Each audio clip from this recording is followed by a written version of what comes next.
Tonight, some current cases, some heavy cases as well, including the right to die and whether it's your right to decide. A woman in California suing the state because she wants to die with dignity. The question I'll ask our panel is, does she have a case? Plus, Al Sharpton's daughter suing New York City for $5 million, saying she injured her ankle at a crosswalk. So, what's she doing hiking in Bali? She can't deny it. She posted their own pictures on Instagram. Question is now, can she be the one getting sued for fraud? Also, how do you prosecute 170 biker gang members all at the same time? Well, that's what the folks in Waco, Texas are dealing with after that shootout that killed 9 people.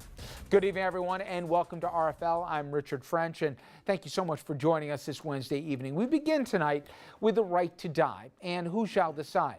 A terminally ill woman or the state of California? That's the question in the Golden State right now. 46-year-old Christy O'Donnell has terminal lung cancer. O'Donnell says she is in terrible pain and knows that it will only get worse.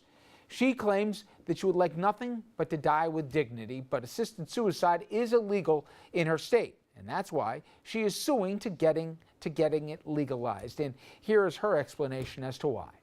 If it doesn't happen in my lifetime, I will die knowing and believing that it will happen in my daughter's lifetime, and that at some point in her life she'll be standing there and she'll hear that the law has passed or changed, and she'll know that from that moment on that nobody else is going to have to suffer the way she saw me suffer. So again, the question is, who shall have the legal right to decide the right to die? Should it be the state or the patient? I want to bring in our legal panel to get into this. Jim Kasoris, a criminal defense attorney in Manhattan. He sits on the board of directors of the New York City Criminal Bar Association, also frequently lecturing at New York Law School and the bar associations in Queens and New York City, and a visiting professor at the University of Birmingham in England. Doug Von Oist, founding partner of Carson Von Oist, focusing on corporate misconduct, and selected by the Legal 500 as one of the most influential trial lawyers in the country. And Mayo Bartlett, an attorney at law, offices of Mayo Bartlett PLLC, and a former chief of the Bias Crimes Unit at the Westchester County DA's office. And you know, guys, when we're talking about this in the morning planning meeting, I said, well, you know, is this an ethical debate, a legal debate, you know, a political debate? And I guess the answer is it's all of the above. Right now, there's 2 states in the country that have some version of this, Oregon and Washington State.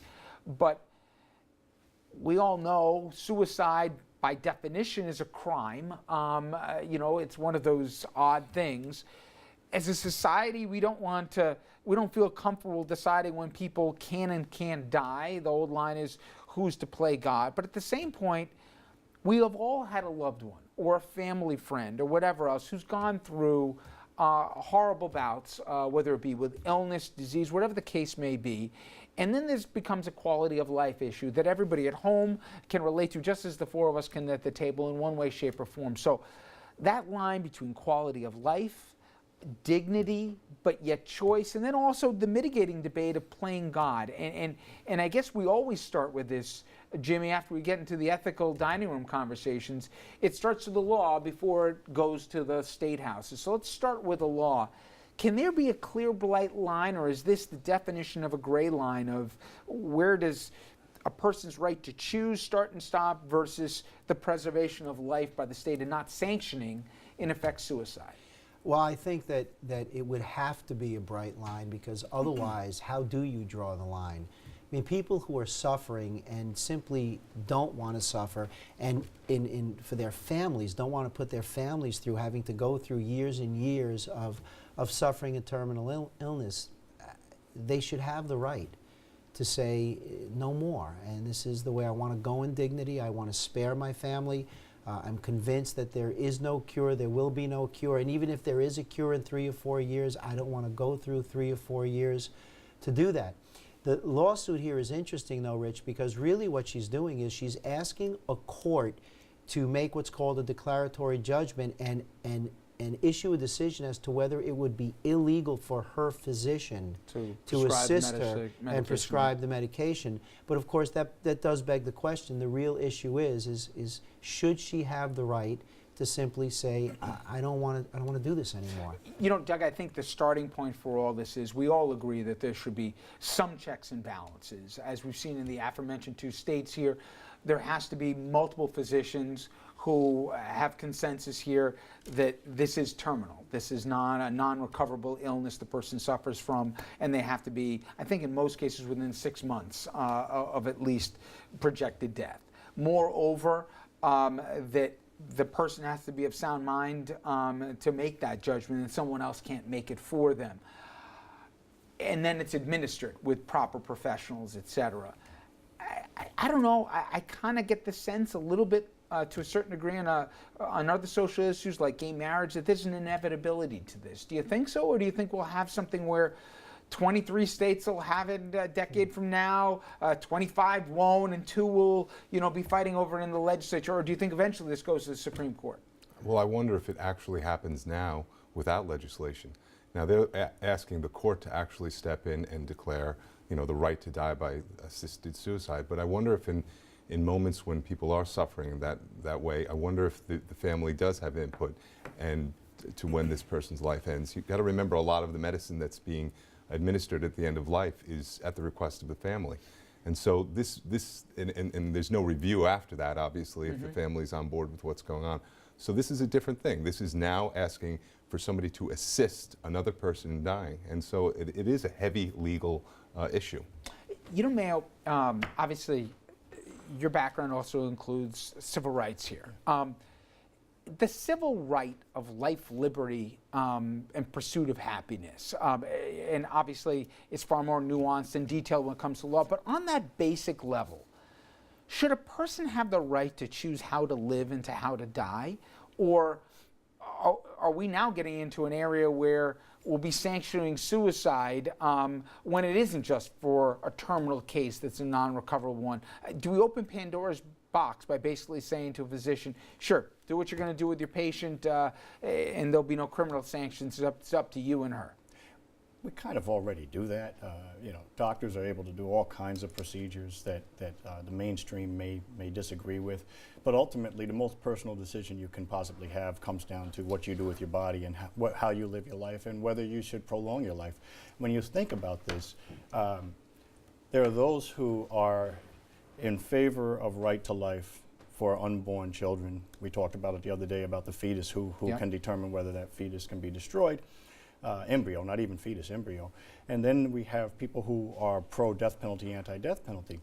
But ultimately, we're not talking about any of that here. We're talking about a person that's suffering tremendously. And I think that Doug hit it right on the head. If you have the mental capacity to be able to show that you are lucid and you understand the consequences of the decision, in my estimation, you should be allowed to make that determination.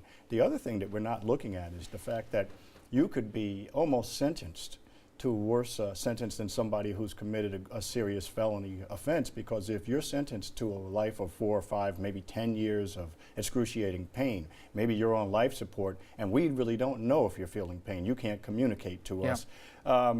You are now being put in a position where you can no longer make those determinations, and on top of that, your estate's going to suffer because that's going to be paid for out of your estate. So all the things that you have that you think you're going to leave to your loved ones are going to go toward the lien from the medical costs. And just from my standpoint, and I run into this a lot and dealing a lot with political issues, one of the beauties of our country and one of the challenges is we believe in states' rights, and obviously we believe in federal oversight, and we believe in the courts all the way up to the highest court of the land.